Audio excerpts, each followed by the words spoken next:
welcome to day 7. That is an entire week of Path of Fire that has now come and gone, and it was on day 7 that I at last finished my first sweep through of the expansion and found myself getting map comp here on the 5th map, Vabbi. Now, there are obviously a lot of extra things to do, and I'm thinking of doing another video for you all talking about where I plan to go from here, because I think that's an important discussion to have. A lot of people will come in, play the story, do vague map comp, and then disappear.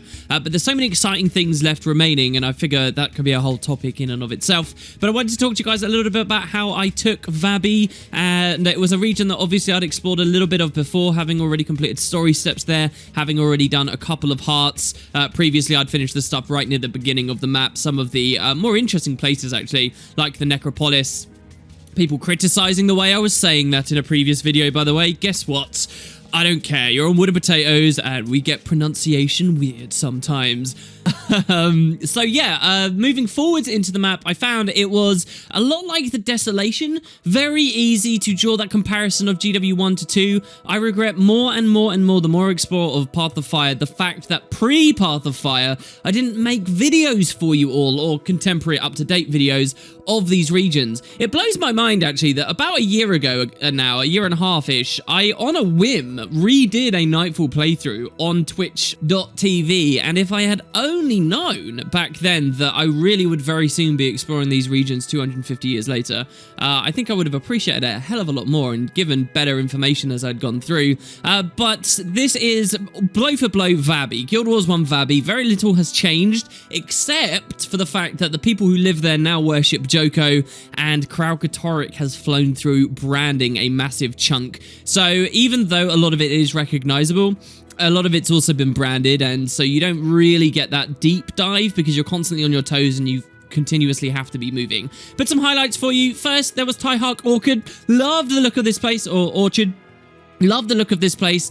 Flying around here on my skimmer in the day was super fun. Felt quite big, actually. I thought this would be the kind of outpost that would feel very small in Guild Wars 2, and it wasn't really. Mostly the Mirror of Lys was the thing that surprised me on that. There is obviously as well the Garden of Saborin, which has some fantastic things going on with it. The heart there lets you speak to actors and actresses and judge their performance and tell them how to deliver lines of their voice acting differently. You there? Could I have a moment of your time? I am leaving him. I can't lead him on any longer. I love Lumo.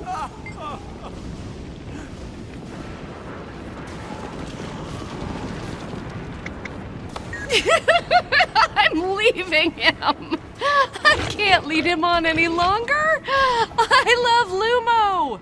So you can have someone breaking the news that they're leaving their partner in a funny way, or an amused way, or an upset way, or a serious way, and figure out exactly what is the best for the play. I believe that they're called the Listen Fools too, which is a reference to an acting troupe we met in GW1 as well. Just the references are off the chart. They are everywhere, and this entire series, all 7 days, have really been talking about it all the time. Vabbi maybe even kicks it up a notch. Perhaps not above the Desolation, which had a lot as well, but there is an awful lot. There's other great stuff about the garden too. Like in the first game, when we explored this place, we could tell it was massive and vast and interesting, but you were very limited where you could go. You couldn't even jump in Guild Wars 1, let alone swim and stuff. Now we can jump, we can swim, we can glide, and we've got these mounts that allowed us to climb all over the place. So you don't get just to explore those regular areas, but you get to climb up onto the sides of the walls and places you could only dream of being originally.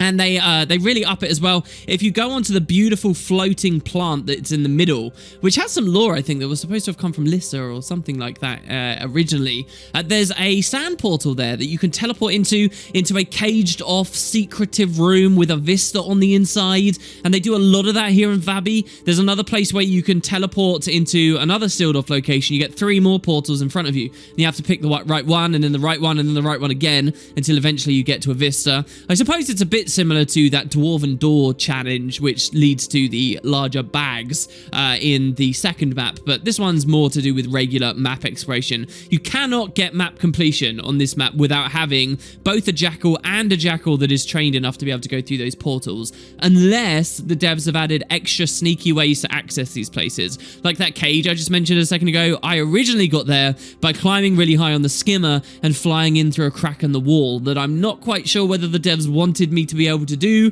but it was fun to feel like I'd broken the game in some kind of meaningful way there nonetheless. So that was a big place. There's also the Vitendi Academy, and we'd heard a little bit about education institutions in the Desolation when that place at Rin was mentioned. Well, we get to a very interesting place where people are being educated and brainwashed about Palawa Joko's influence on the world, and just these straight up lies, essentially. Oh, Joko didn't lose to Chirayosa. Joko beat Chirayosa, and these kids, these adolescents, are being taught that as fact. And there's all this art being done depicting things that never occurred. Amazingly, even stuff like Joko defeated Morjamoth instead of us, the commander, is being taught to these people. Joko defeated Zhaitan, and there's an event where you can wander around with a member of the Pact, I guess Priory, where they're studying what these people have learnt, and the undead are trying to kick you out. Very well. Let's be done with this. I see one more. I should have known. I'd laugh if it weren't so disturbing. Here, the great Palawa Joko defeats Zhaitan itself. Of course. Single-handedly, no less. Though some say that of you, Commander. And we all know what it took to bring that monster down. To think Joko's people would be gullible enough to believe any of this. I suppose they couldn't fathom another with dominance over the Awakened. There's something so amazing about how in Guild Wars here, we have undead voice acting, where an evil undead abomination is about to kill you, and before he strikes, he screams at you, "No intruders on school grounds." I love it so much. There's such a weird, fun, interesting vibe going on with Vabbi, and you can really pull at it with events like this. There's another event that a lot of people have been doing because it's to do with the Griffon, in which you're escorting a sun spear, and you go into this long vent, and you have to jump over frequent knockback things, and then sometimes you don't have to jump just to get to the end of it and fight an undead. There's a lot of interesting stuff like that. I also met around the academy the Weaver NPC, which means I've met, let's see, the Weaver, the Soul Beast, the Mirage, the Hollowsmith, the Firebrand, but the other ones I haven't. Oh, and I met the Renegade. So whoever isn't on that list, I haven't met. So a Deadeye. Where's a Deadeye? I did not meet a Deadeye throughout my experiences in the expansion. But going back to the Academy, there's these other wonderful things. The hearts are all so involved in Vabbi. And I've noticed that the hearts take longer to complete too. Has this been something that's occurred to you guys? Which means that I'm spending longer figuring out all the different stuff that's available. Like, do I throw a ball at this kid? Do I try and teach this kid the real history of the world? And often there's obviously a combat thing you can do. That Claypool style event that I love so much, where you have to strike someone between his blocks, reappears at the Academy. Spent a huge amount of time here. Moving on, there is of course the branded area also. And so the brand, I think, has been something as beautiful as it is that has frustrated people in this map. And that's because there's a mechanic here where, because it's a kind of fresh brand, I guess, I don't know, or Kraukator is very powerful, you're constantly being struck with lightning. So to avoid the lightning, you should ride around on a skimmer which floats, and thus you won't be struck by the lightning. Or you have to stand in specific places where the lightning cannot directly see you, and there's like a ceiling. So anywhere there's an overhang or some kind of a ruin that you can hide in, you don't have to be on the skimmer, and you can avoid being pressured by that mechanic, but it is a persistent thing. Now, the lightning doesn't do too much damage, but if you're downstate and you get struck by it, it's an instant defeat.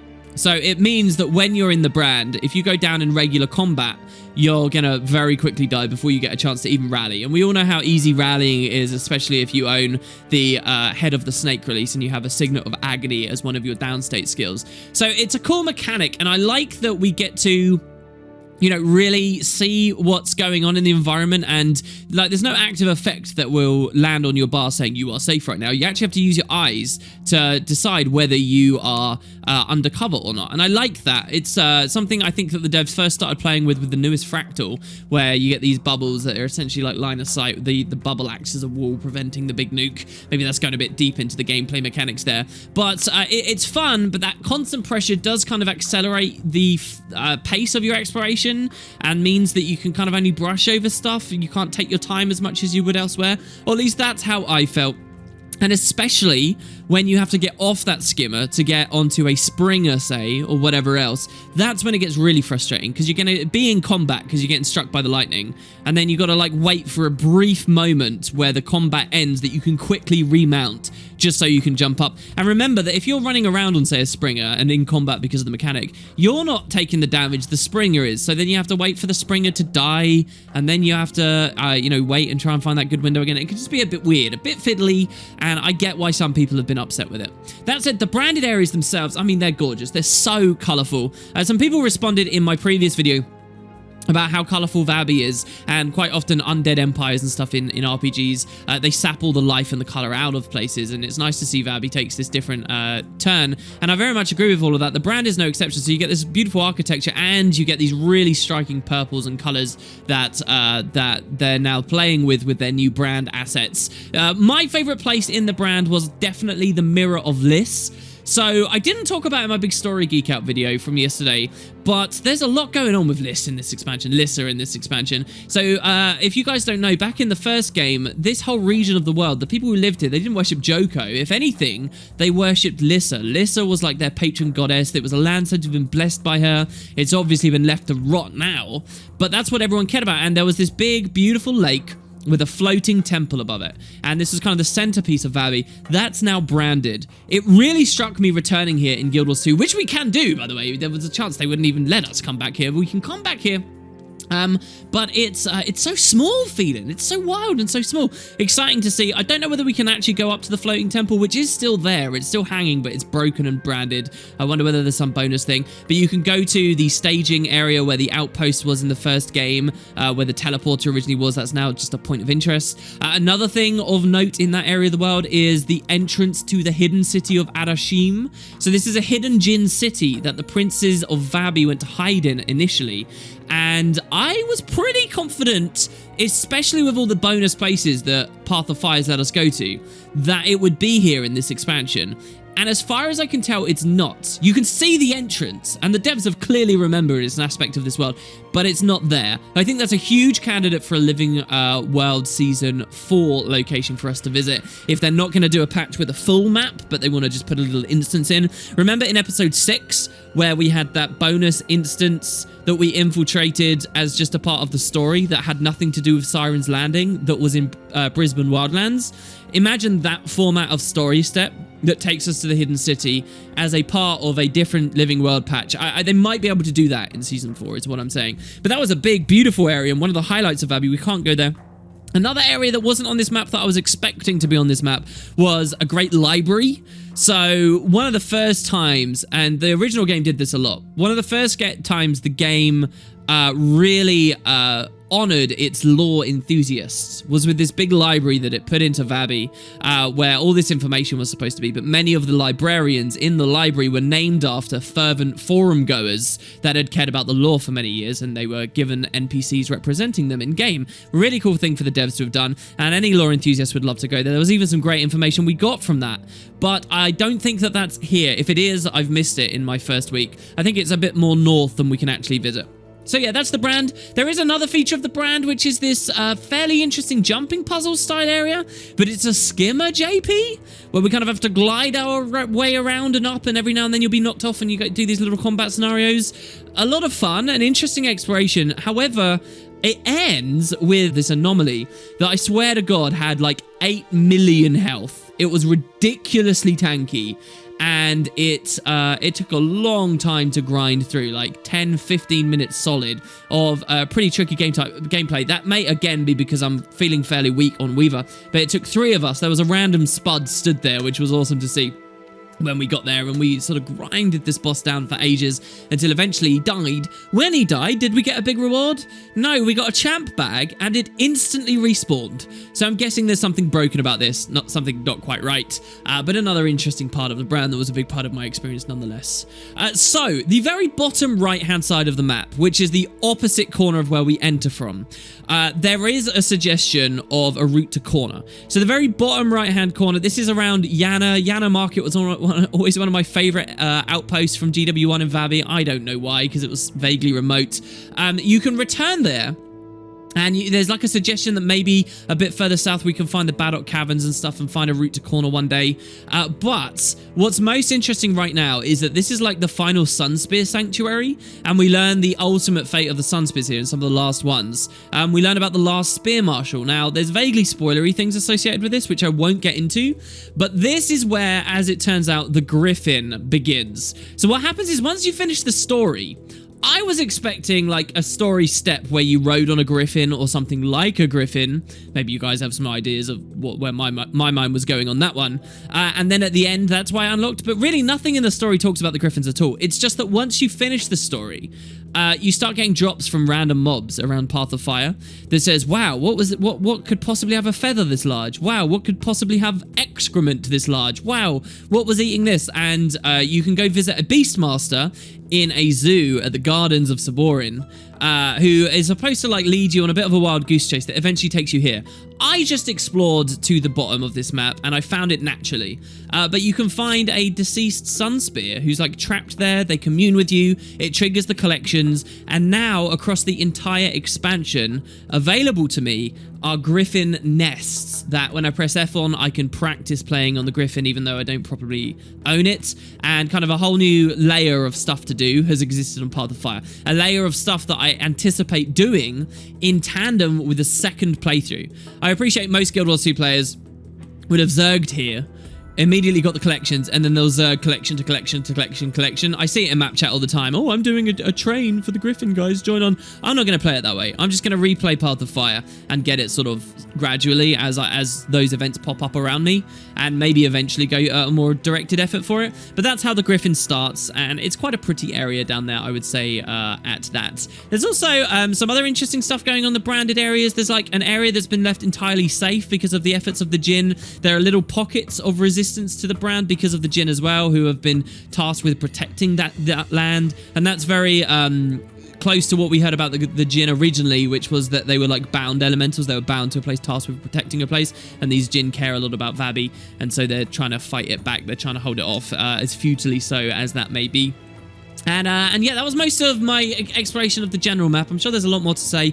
I will point out as well that right here at the end, once I finished map completion, I was very close to finishing my other collection, which began at the start of the story, which was to raise the banners for Palawa Joko. So I did a couple of bounties just to finish that off. It took me maybe 5 to 10 minutes. I struggled on some of the bounties, failed on one of them by like a second, which was really frustrating because players didn't come in time.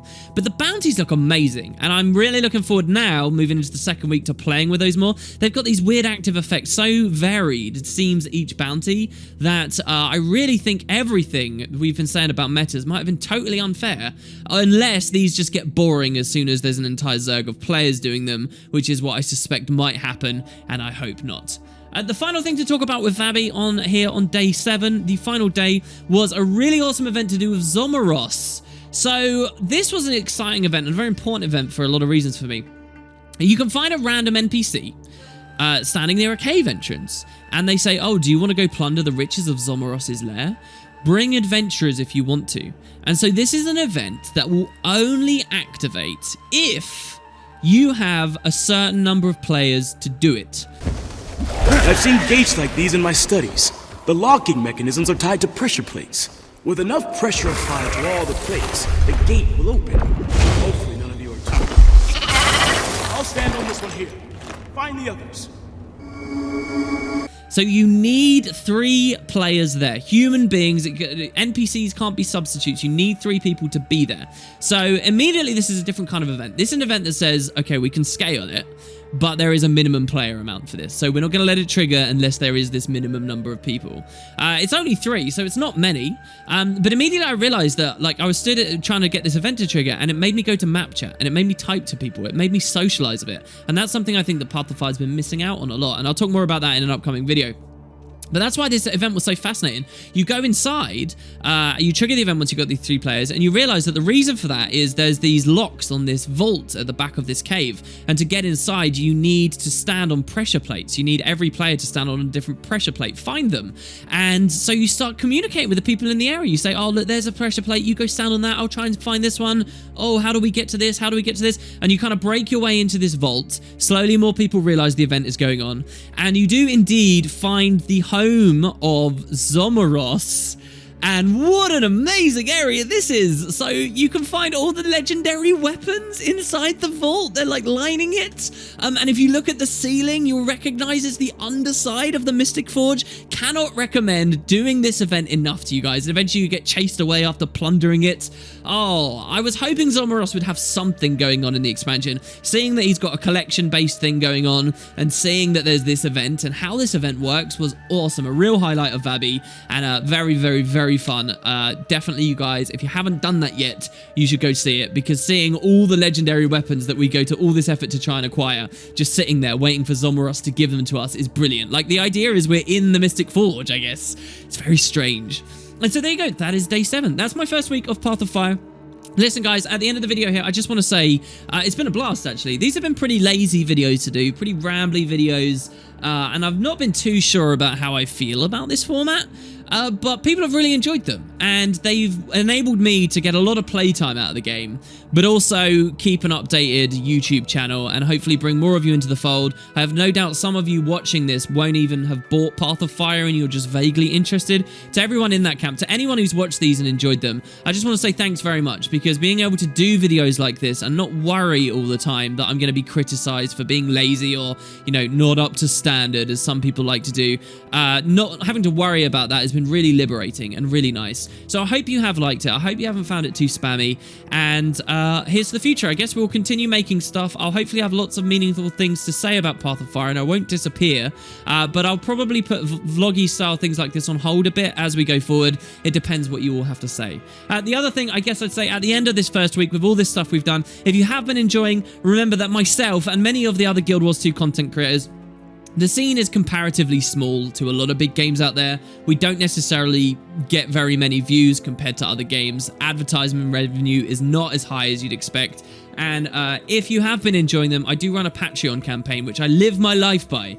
So anyone who goes there and contributes in any way, you are incredible. You help me to make videos this much in weeks like this. So if you like it, please do consider it.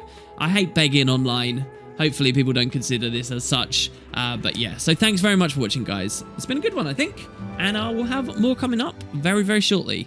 Thanks, everyone. That Patreon link is in the description, along with whatever else. And until tomorrow, take it easy.